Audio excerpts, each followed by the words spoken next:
Estamos entonces con la grabación, clase de filosofía, plan común, 17 de mayo. Estamos con el cuarto medio B. Como siempre, entonces, los primeros minutos, preguntarles cómo están, cómo han estado la última semana, cómo va el tema de los trabajos, del estrés, cómo va el tema de la cuarentena. ¿Algún comentario?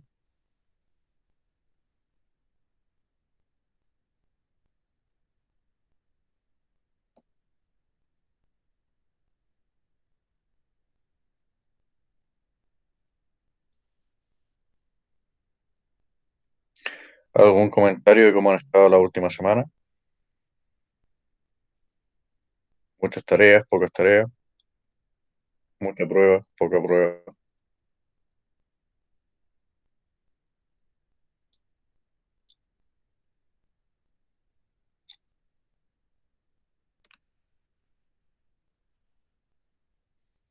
Bien, empezamos entonces con lo que nos concierne a nosotros. Vamos a repasar un poco la unidad, el objetivo, y posteriormente vamos a empezar a trabajar con algunas páginas del libro. ¿Ya? Entonces vamos de nuevo acá al nombre de la unidad.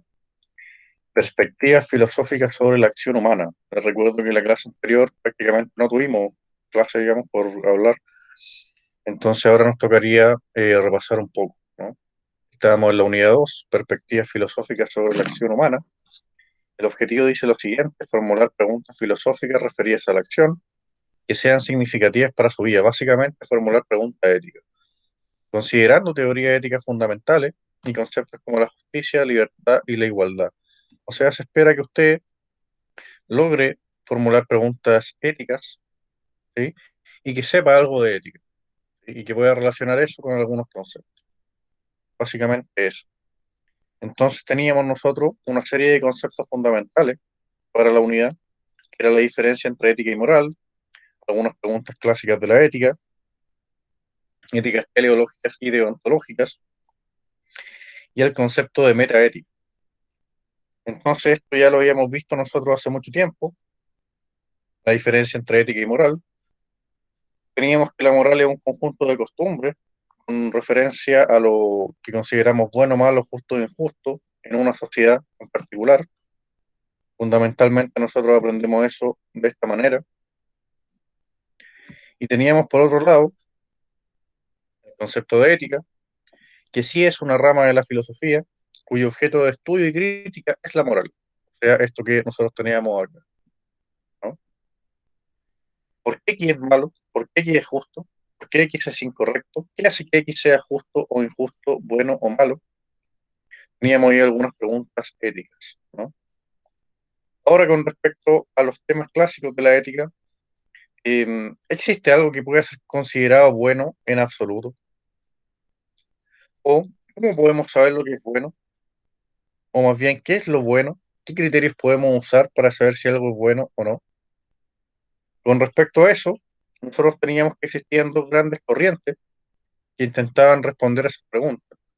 Por una parte, las éticas teleológicas y las éticas deontológicas.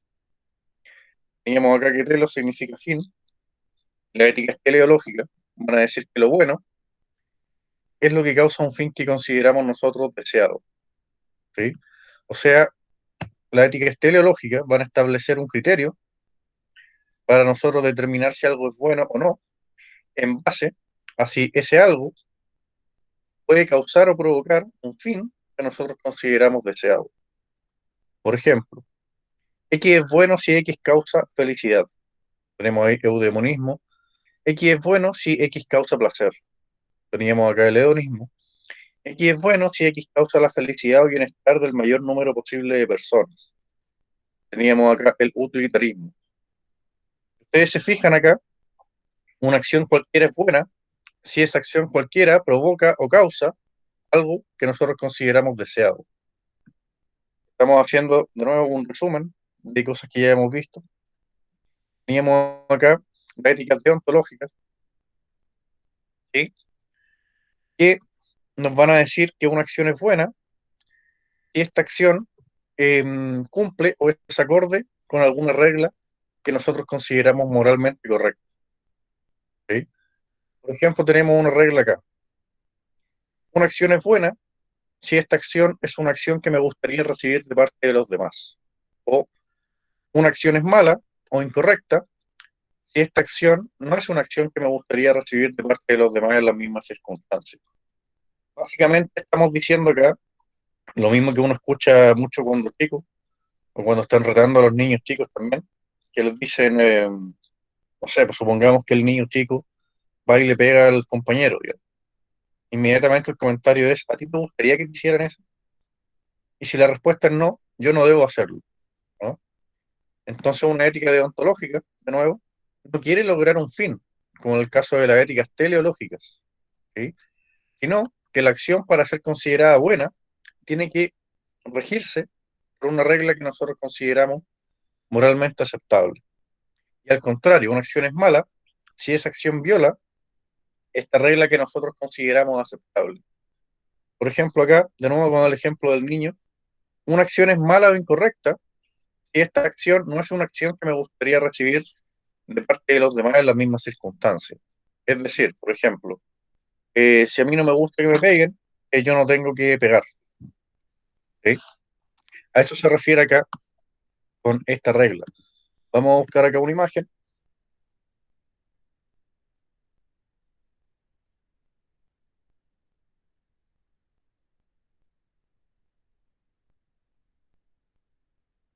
Es un poco lento el computador.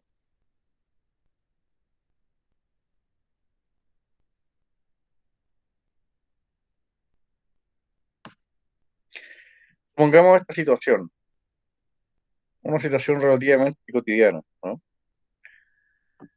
Un anciano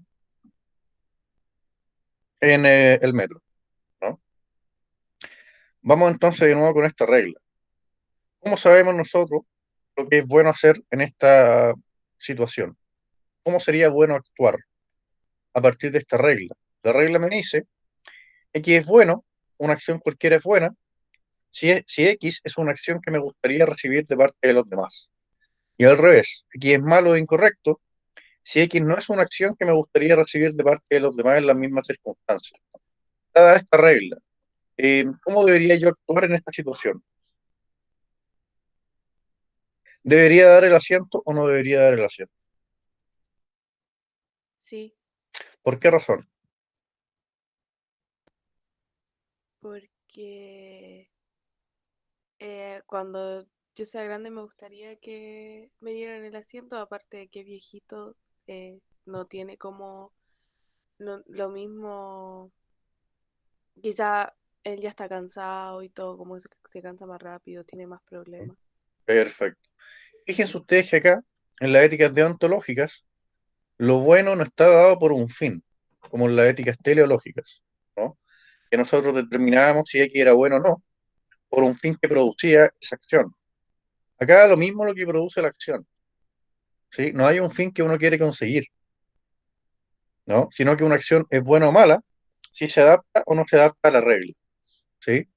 Entonces yo acá, en este caso del anciano, yo tendría que preguntar, si yo estuviera en la situación del anciano, ¿cómo me gustaría que los demás actuaran en esta situación? Y la respuesta es, me gustaría que en esta situación, si yo estuviera en la misma situación, los demás se pararan y me dieran el asiento, entonces yo tengo que pararme y dar el asiento, ¿sí? Si la respuesta a esa pregunta es, a mí me gustaría que nadie me diera el asiento, entonces sería moralmente aceptable y yo no me parara, ¿sí? Ahora, por supuesto, la respuesta es más o menos obvia con respecto a eso, ¿no? Entonces, de nuevo, acá eso era un ejemplo para mostrar lo que eran las éticas deontológicas. Deontos en griego significa literalmente norma o ley, ¿ya? Entonces, a diferencia de las éticas teleológicas, las deontológicas van a establecer que el criterio para saber si una acción es buena o no es la obediencia a una regla. Este de acá es un ejemplo de regla, estos dos que vimos nosotros. Lo podríamos traducir, ¿no?, a esta regla bien cotidiana que escuchamos siempre: no hagas a los demás lo que no quieres que te hagan, ¿no? Ese sería un ejemplo de ética deontológica, muy diferente a las éticas teleológicas, ¿no? Acá nosotros determinábamos si algo era bueno o no, a partir de un fin que considerábamos deseado en cualquier caso. Por ejemplo, en el caso del hedonismo, una acción es buena si esta acción me causa placer. Supongamos de nuevo, en el caso este de dar el asiento. Supongamos a mí me causa mucho placer estar sentado, ¿sí? ¿Qué es lo que debería yo hacer si soy un hedonista? ¿Cuál sería la acción buena si es que soy un hedonista? ¿Quedarme sentado o dar el asiento? Quedaste sentado, Claro, ¿por qué razón? porque es lo que te da placer. Claro, perfecto, ¿no? Si ustedes se fijan, en las éticas teleológicas lo que se busca es algo, no es un fin, ¿no? El fin acá en el hedonismo es el placer, ¿no? Una acción es buena si esta acción me causa placer. Muy diferente acá a las éticas teleológicas, en donde lo que se busca no es un fin, sino más bien que lo que se busca es que la acción se adecue a una regla. Acá da lo mismo la consecuencia, digamos, sino que lo importante es si nos adecuamos o no adecuamos a esta regla. En el libro, ustedes pueden buscar acá la ética deontológica en el recurso 3 de la página 151. Hacerle un apartado sobre Kant, ¿no? Y nos aparece acá esta cita. Nos dice, obra como si la máxima de tu acción pudiera convertirse por tu voluntad en una ley universal de la naturaleza. Explicado eso, quiere decir que yo tengo que actuar de manera que si yo pienso, o más bien debo suponer al momento de actuar, si toda la gente haría lo mismo que yo. ¿Cómo sería el mundo si toda la gente actuara igual que yo? Por ejemplo, en esta situación. ¿Cómo sería el mundo si nadie diera el asiento? ¿Me gusta ese tipo de mundo? Al parecer no. ¿Cómo sería el mundo si todos diéramos el asiento a los viejos? ¿Sería mejor el mundo? Entonces yo debería dar el asiento. A eso se refiere con esa frase. ¿Sí? Obra como si la máxima de tu acción pudiera convertirse por tu voluntad en ley universal de la naturaleza. ¿Sí? Vamos acá con lo que seguíamos. Tengo muy lento el computador, como que se pega cada rato. Teníamos también el concepto de metaética, que lo vamos a ver después con algunos apartados del libro también. Em, si el objeto de estudio de la ética es la moral, el estudio de la metaética es la misma ética. O sea, la metaética serían reflexiones filosóficas sobre la ética misma. ¿Sí? Acá tenemos algunos ejemplos. Por ejemplo, en afirmaciones como X es bueno ser verdadera o falsa. Nosotros recordábamos que lo susceptible de ser verdadero o falso se llama proposición, ¿no? Por ejemplo, la pregunta o la afirmación, los gatos son mamíferos, es susceptible de ser verdadero o falso, ¿sí? O la afirmación, en el patio del colegio hay 50 árboles, también es susceptible de ser verdadero o falso. Yo podría estar bien o podría estar errado. Pero con respecto a afirmaciones como esta, X es bueno, siendo X no cualquier acción. ¿Esta acción es susceptible de ser verdadero o falso o no? O en realidad nunca podemos determinar si este enunciado es verdadero o falso. ¿Pueden ser objetivos los conceptos de bueno y malo? ¿O son totalmente subjetivos? Cuando una persona dice que una acción es buena, ¿qué quiere decir con esto?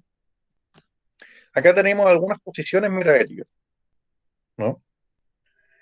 Que de nuevo, la metaética se refiere o son reflexiones sobre la ética y no sobre la moral, como pasa con la ética. El realismo es la perspectiva según la cual, en cierto sentido, existe una realidad moral objetiva. O sea, si alguien piensa que lo bueno y lo malo son cosas totalmente objetivas, sería un realista con respecto a la ética. ¿Sí? A cada rato se pega este asunto. El subjetivismo, seguramente este lo han escuchado. Si alguien piensa que los conceptos como bueno y malo dependen de cualquier persona en particular, digamos, es decir, lo bueno para mí es malo para ti, etcétera, etcétera, usted es un subjetivista. ¿Sí? Con respecto a estos dos temas, de nuevo, realismo es la perspectiva según la cual existe una realidad moral objetiva. Es decir, los conceptos de bueno, malo, justo e injusto son objetivos, digamos. Existe lo bueno, existe lo malo, existe lo injusto y lo injusto. Son cuestiones objetivas que no dependen de cada uno. Por otro lado, el subjetivismo va a decir que lo bueno y lo malo dependen de cada uno. O sea que lo bueno para mí es malo para ti, por ejemplo. ¿Sí? Con respecto a estas dos posiciones, ¿cuál les convence más a ustedes? ¿Lo bueno y lo malo son cosas objetivas o son cosas totalmente subjetivas que dependen de cada uno?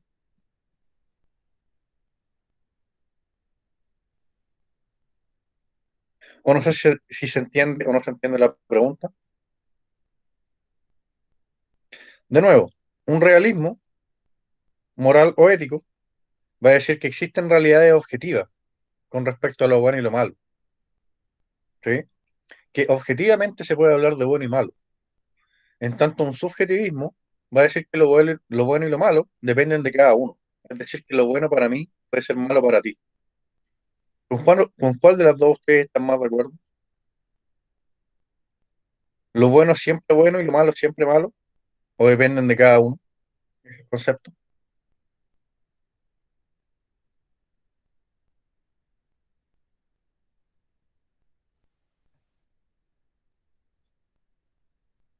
¿Se entiende la diferencia o no se entiende tanto? Yo no la entiendo tanto, profe. Ya, perfecto.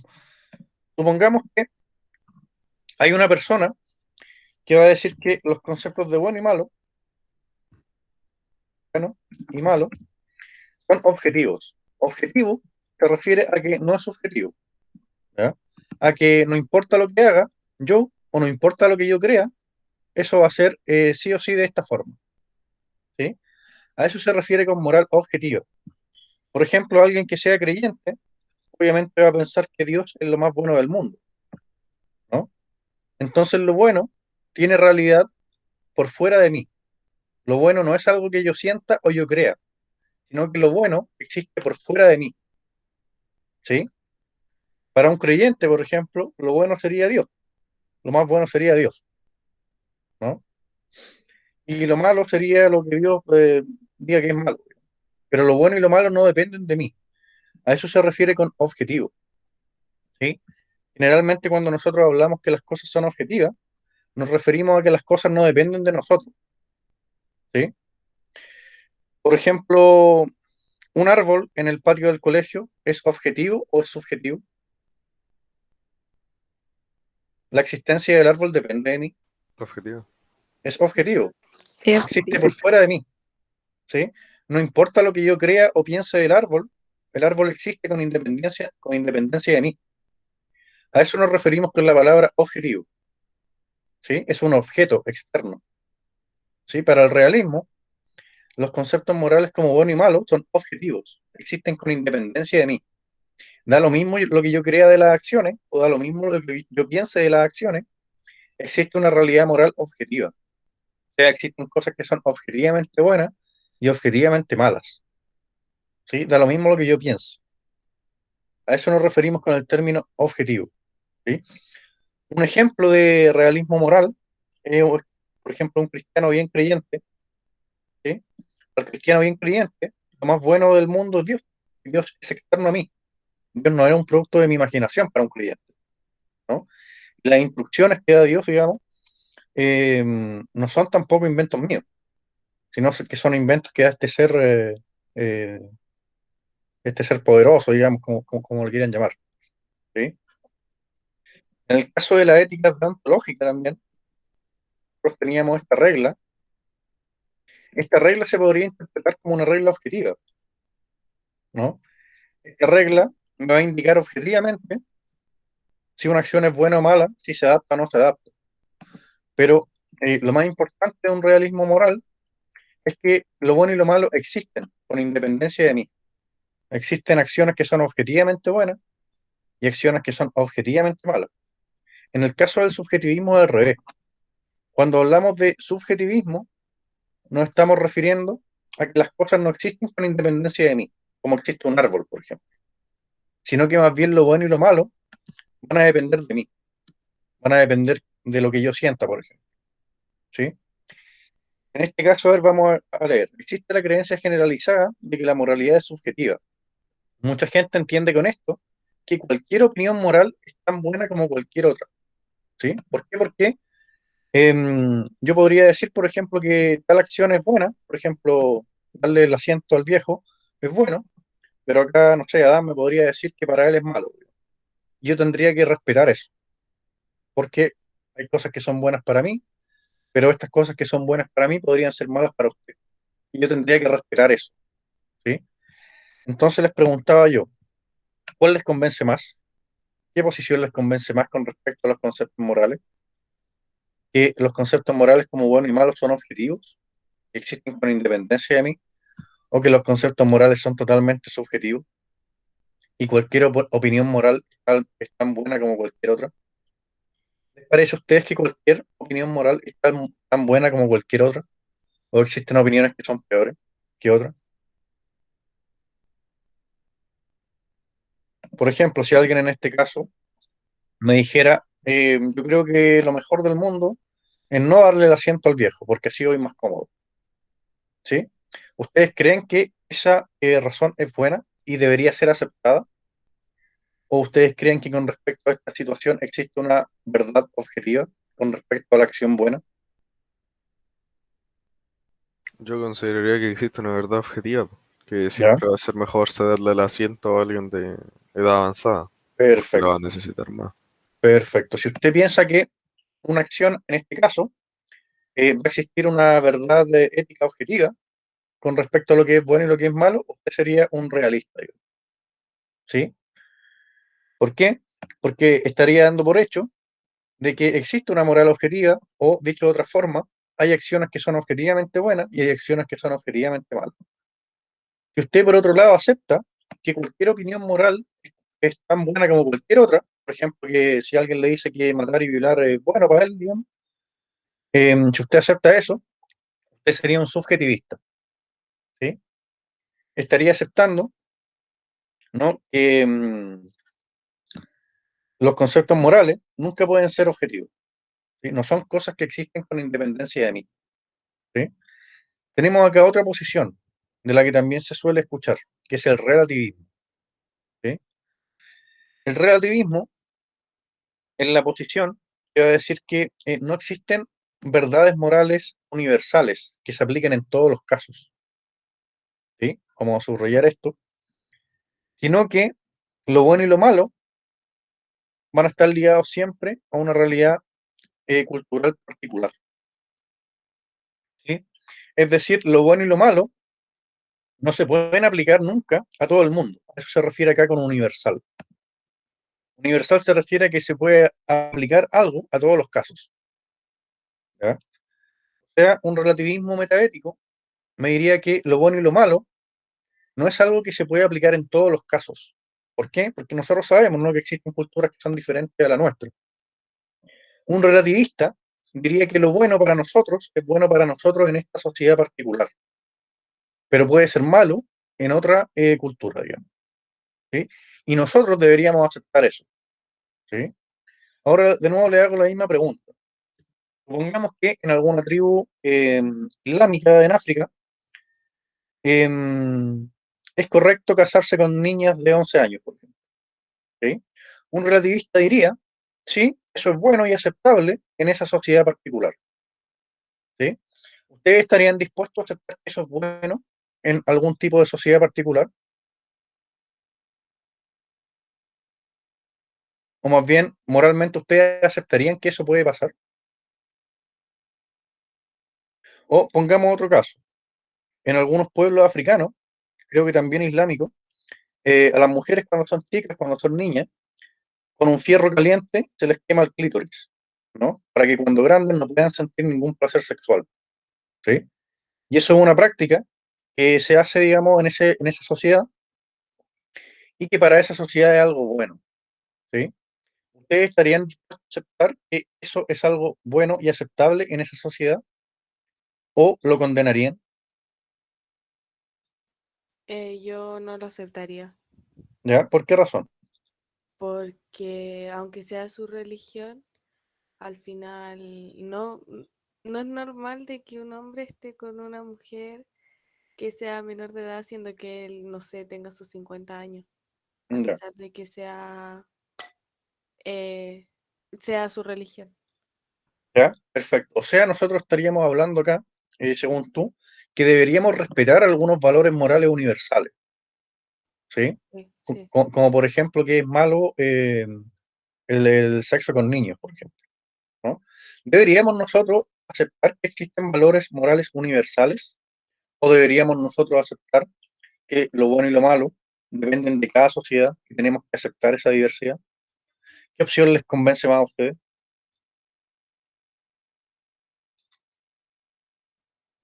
Porque claro, alguien de esa tribu o de ese lugar me podría decir, pero así es nuestra cultura.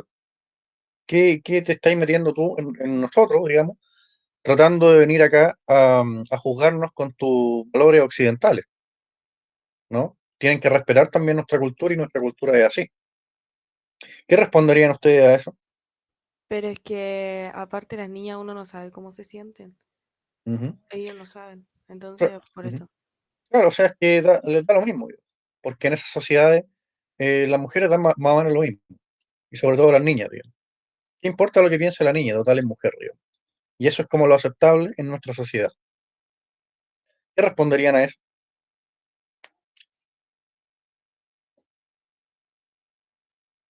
¿Serían relativistas o no serían relativistas ustedes? ¿O deberíamos nosotros aceptar que existen valores morales universales Sería aplicables a todos los casos? ¿Cómo? sería relativista. ¿Qué sería relativista? Sí, yo sí. ¿Ya? Tendría entonces que aceptar en ese caso que para esa sociedad el sexo con No, niños o quemarle el clítoris a las mujeres es algo bueno, ¿no? no, pues, que no está bien. Ah, entonces no sería usted relativista. Ah, entonces, ¿qué sería? Usted estaría a favor de establecer criterios morales universales. Ahí. Estaría más cerca quizá, más o menos de acá, ¿no? Que existen valores morales universales. Lo bueno y lo malo existe con independencia de mí o con independencia de mis sentimientos, ¿no? No en todos los casos, pero usted estaría a favor de que los conceptos de bueno y malo, o la moral, tiene que ser algo universal. Que hay cosas que son universalmente buenas y universalmente malas. En todos los casos, por ejemplo, si usted está en contra de esto de que la gente se case con niñas, eso es malo en todos los casos. Da lo mismo si es su cultura o no. No es aceptable, ¿sí? Si usted, por el contrario, dice que esas prácticas son aceptables para esa sociedad en particular y hay que aceptarlas, usted sería relativista. Usted estaría dispuesto a aceptar la diferencia que existe con respecto a los sistemas morales o a los sistemas éticos, ¿sí? Los demás, ¿cómo se declaran? ¿Aceptarían un relativismo? ¿No lo aceptarían tanto?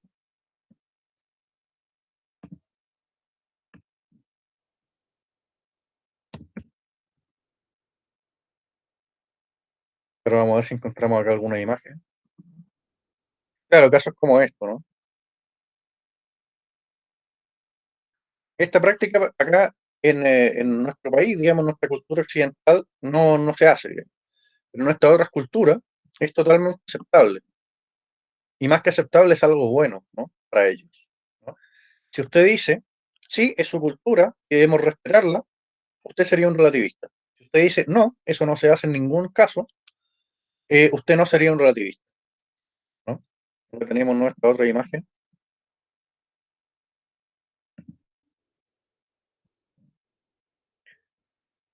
¿Qué piensan los demás?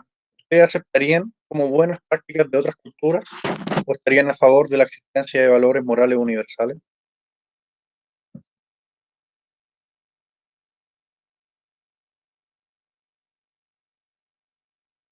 O sea, es que depende de la práctica, porque en otras culturas igual tienen otras cosas que no son ¿No? como tan crueles, como quemarle el clítoris a una niña o que hombres muy adultos estén con Ujú. niñas. No. Claro, o sea, si usted no acepta, aunque sea una pequeña parte de esas prácticas, porque considera usted que existen valores o reglas morales universales que no se deben violar, usted simplemente no sería relativista, ¿sí? Si usted dice, no sé, En este caso no. ya. Si usted dicen, si usted le dicen, por ejemplo, en China comen caracoles, digamos, no sé, o en algún otro país comen caracoles. A mí me da lo mismo porque no Le le da lo hacen mismo. daño a nadie. Claro, le da lo mismo eso. En ese sentido, digamos, usted estaría dispuesta, digamos, a aceptar eso, que eso mismo no es contrario a sus propias creencias o a su propia cultura, Ujú. ¿no? En ese sentido, ese no sería una razón para ser relativista, digamos, porque en realidad estamos aceptando lo que podemos aceptar, ¿no? El relativismo se refiere a que cualquier práctica de otra cultura que nosotros consideremos mala, tendríamos nosotros que tolerarla, porque no estamos hablando de nuestro sistema de valores, digamos, ¿sí? Y usted dice que esta práctica, esta o cualquier otra práctica, no es aceptable, porque existen valores universales que deberíamos nosotros aplicar a todas las culturas, usted no sería relativista, ¿no? En el caso de las otras prácticas africanas tampoco, ¿no? Ahí finalizaríamos nosotros con las posiciones metaéticas. Recuerden que en la clase anterior nosotros hablamos cosas, digamos, y no tuvimos clase, entonces hoy también estamos un poco más o menos apurados, ¿no? ¿Tienen alguna duda sobre esto? Algo que haya quedado como muy poco claro.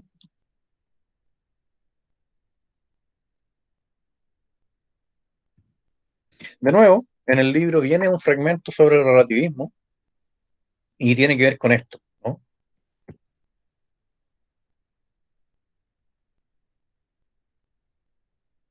Bueno, acá me sale pequeña deporte, ¿no?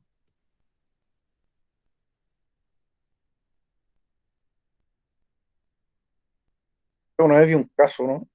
De unos gringos, pero bueno, no encuentro la imagen ahora. Creo que antes era como más tolerado, ¿no? Que la gente se casara con gente más joven. Vamos entonces acá, si es que no hay preguntas, con una actividad que aparece en el libro.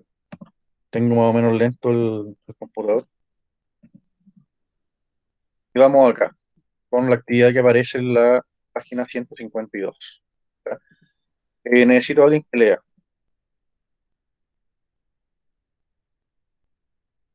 Constanza, Sí, sí. ya, hágame el favor acá de leer desde el principio acá. Formular pregunta ética, acá en el recuadro, y después empieza a leer acá. Ya, ya. Formular pregunta ética. Como todas las preguntas filosóficas, las preguntas éticas parten de una situación concreta, pero nos confrontan con un problema filosófico, por lo que se plantean en términos generales, abstractos y abiertos. Eh, es igual, te Sí, invitamos a formular y comprender preguntas éticas. Las preguntas éticas se refieren a la acción, cuestionan la legitimidad ética de las acciones, no los hechos ni su legalidad. Lee el siguiente dilema planteado en 1967 por la filósofa británica Philippa Foot y analiza los pasos propuestos para formular preguntas éticas. Hay 5 pacientes en un hospital cuyas vidas pueden ser salvadas mediante la fabricación de cierto gas, pero esto libera inevitablemente humos letales en la habitación de otro paciente a quien, por alguna razón, no podemos mover.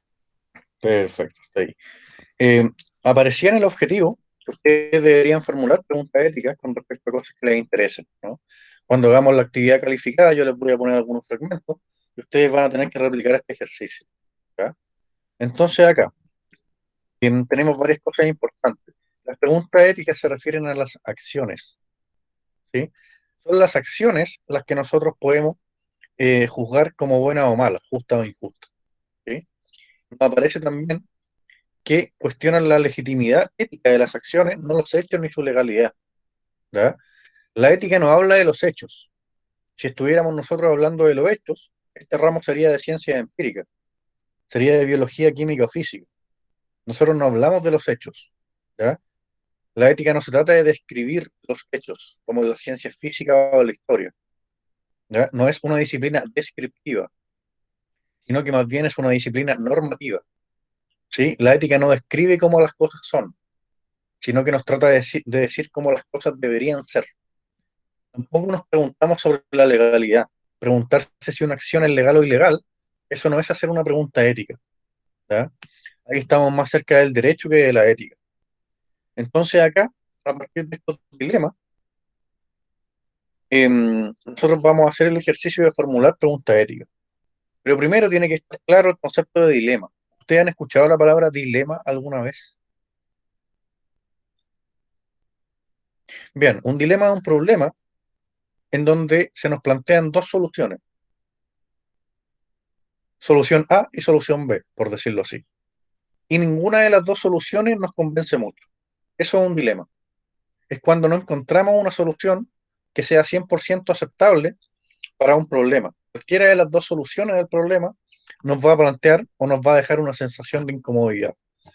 Entonces acá tenemos un dilema que acá nos enseñan a nosotros a hacer preguntas éticas a partir del paso 1, paso 2, paso 3 y paso 4. ¿Ya? Esto acá lo ponen de ejemplo, ¿no? Entonces, acá voy a leer de nuevo el dilema. Hay 5 pacientes en un hospital, cuyas vidas pueden ser salvadas mediante la fabricación de cierto gas. Pero fabricar ese gas libera inevitablemente humos letales en la habitación de otro paciente, a quien por alguna razón no podemos mover. ¿Ya? Acá no nos interesa la parte empírica del dilema. ¿Ya? Esto es un invento. Esto no es algo que pasó de verdad. Digamos. De nuevo, acá no estamos hablando de los hechos. Si estuviéramos hablando de hechos, estaríamos en ciencia empírica y no en filosofía. ¿Ya? Esto puede no ser cierto y puede no haber pasado nunca. Es lo mismo. Lo que nos interesa acá es cómo resolver el problema. Hay 5 pacientes en un hospital. Y yo los puedo salvar si fabrico cierto gas. Pero eso va a matar a otro paciente. ¿No? ¿Qué tenemos que hacer nosotros acá en este dilema? ¿Salvamos a los 5 pacientes y matamos a uno? ¿O matamos a uno, salvamos a 5? Tenemos esas dos opciones, ¿no? Entonces el paso 1 para em, hacer una pregunta ética es el siguiente. Explica cuál es la decisión que debemos tomar, ¿no? Para eso es útil saber en qué consiste el dilema. El dilema tiene dos opciones, ¿no? Salvo a los 5 pacientes y mato a uno, o no hago eso, ¿no? Tengo que decidir yo si salvo a los 5 pero mato a uno o no lo hago. Entonces me ponen acá. ¿Cuál es la decisión que debemos tomar? Debemos decidir si producir la muerte de una persona con el fin de salvar la vida de 5, ¿no? Estamos solamente haciendo preguntas, pero bueno, ¿ustedes en este caso qué harían? ¿Matarían a un paciente para salvar a 5? ¿No?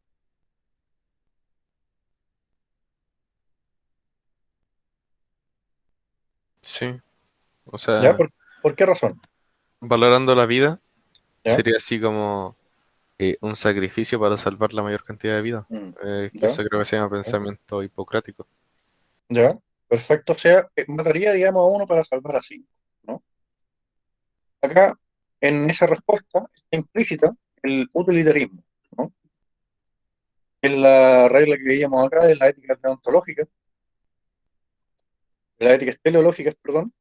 Una acción es buena si esta acción causa la felicidad o bienestar del mayor número posible de personas. Acá el compañero sería utilitarista, ¿no? Estaría tratando de producir el bienestar del mayor número posible de personas. Por tanto, yo debería matar a uno para salvar a 5, ¿no? Ahora acá, sigamos con el ejercicio. El primer paso es tener claro cuál es la decisión que debemos tomar. Debemos decidir si producir la muerte de una persona con el fin de salvar la vida de 5, ¿no? Esa es la decisión a la que yo me debería exponer. Paso 2 plantea una o más preguntas que deberíamos hacernos antes de tomar la decisión. O sea, antes de decidir si producir la muerte de una con el fin de salvar la vida de 5, yo debería preguntarme, ¿estaría bien provocar la muerte de un paciente para evitar la de 5? ¿Seríamos responsables de la muerte del paciente si nuestra intención es salvar a los otros y no la de matarlo a él? ¿Seríamos responsables de la muerte de los 5 pacientes si no fabricamos el gas porque produciría la muerte de otro? Entonces, antes de tomar la decisión, establecimos en el paso 1, yo debería hacerme unas preguntas antes de tomar esa decisión, ¿no? Como por ejemplo, el compañero acá me decía, sí, estaría bien matar a uno para salvar a 5, ¿no? Ahora, ¿qué debería yo preguntarme antes de tomar esa decisión? ¿Estaría bien provocar la muerte de un paciente para evitar la de 5?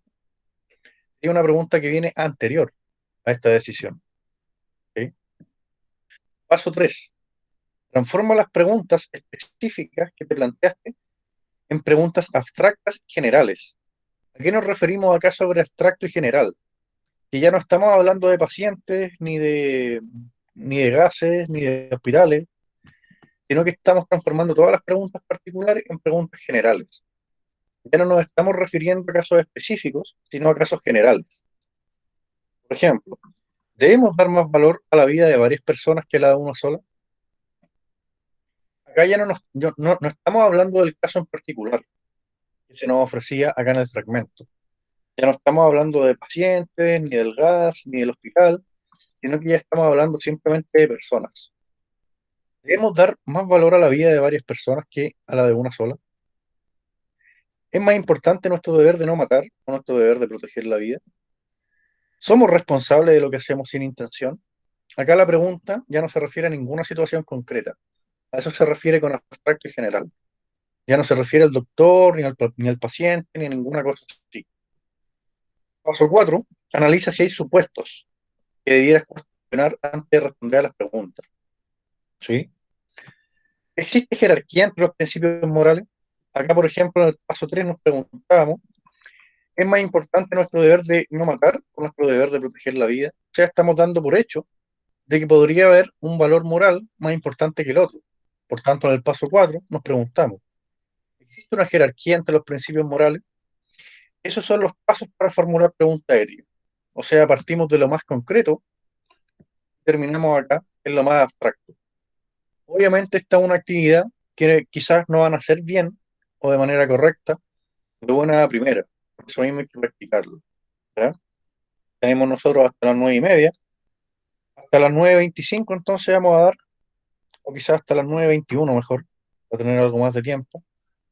Ustedes van a leer el dilema de Heinz, que aparece acá en la página 153, y van a intentar hacer el paso 1 hasta el paso 4 con respecto al dilema de Heinz. ¿Ya? Entonces van a leer este dilema, también es muy poco, y van a intentar seguir el primer paso, el segundo paso, tercer paso y cuarto paso. Y a las 9:21 revisamos. ¿Ya? Vayan entonces a leer el dilema de la página 153, el dilema de Heinz. ¿Sí? ¿Quedó clara la instrucción? Sí, profe. Sí, profe. Bien. Revisamos entonces a las 9:21.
¿Pudieron hacer alguna de las preguntas?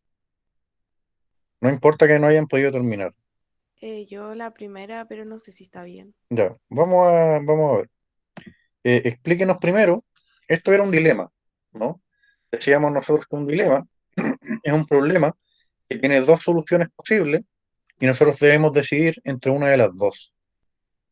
Cuéntanos un poco de qué trataba este dilema, así muy en general. De que el médico, o sea, el farmacéutico Ya, cobraba más por una dosis que necesitaba una mujer que estaba a punto de morir de un cáncer. ya, Y el esposo acudió a pedir dinero, ya, pero no lo consiguió, consiguió la mitad ya. y, y le dijo al farmacéutico y el farmacéutico no lo aceptó y terminó robando el, o sea, no sé, Ya. El tipo pensó en robar. A ver, vamos a sí, ver si y pensó efectivamente robó o no. es que eso quería ver. Considera. Considera, claro, el tipo no lo hizo, sino que lo considera. Entonces, el primer paso es un paso para establecer qué decisión tenemos que tomar. Es decir, cuáles opciones tengo yo. ¿Cuáles son las opciones que tenía ahí Heinz con respecto al dilema? Siempre tendríamos que identificar entre opción uno y Eh, opción 2. ¿Qué es lo una que debería era, decir? ¿Sí? eh, ay, una era robar ¿Ya? y la otra era alcanzar el dinero que necesitaba. O ¿Ya? sea, Claro, o que sea, el dinero se nos decía en el dilema y ya sí. no lo había conseguido, Ah, ¿no? La decisión sería así como si robar el medicamento para salvar a la esposa Ujú. o directamente no robarlo y dejar que la esposa muera. Eso, ¿no? Ahí está el dilema, ¿no? Tengo que robar y salvo a la esposa. Alternativa 2, no robo y dejo que la esposa muera, ¿no? Ahí entonces tendríamos nosotros listo el paso uno, ¿no?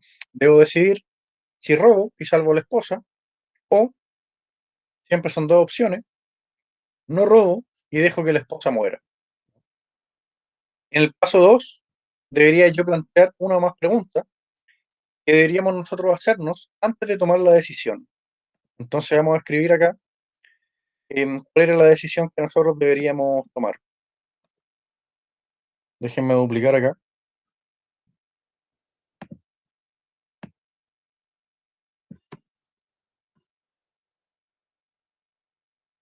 Tengo muy lenta esta cosa. Claro. Entonces, paso uno,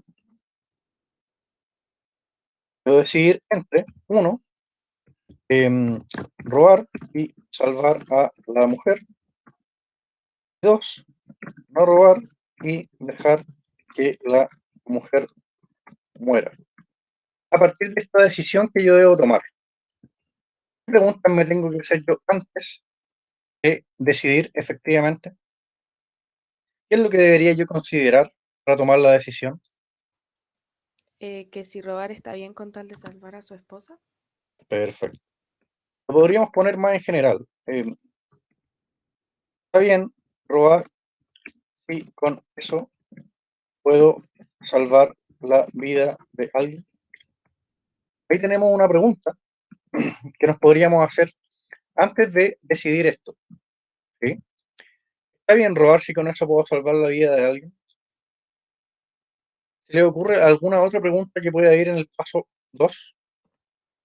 Tendríamos ya el paso 2.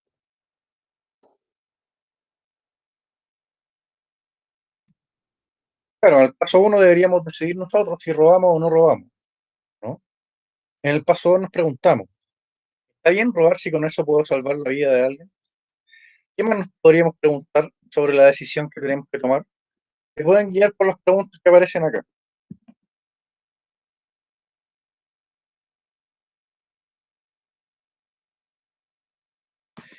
Podemos preguntarnos sobre las posibles responsabilidades de uno o de otro.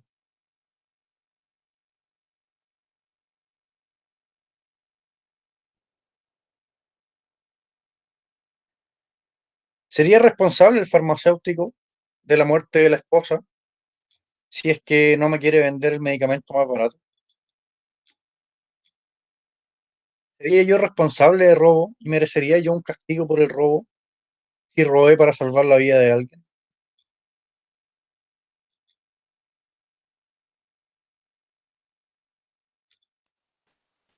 Está complicado. Yo al ¿Ya? menos personalmente diría que no pude responder ninguna de las preguntas porque en todo era así como depende.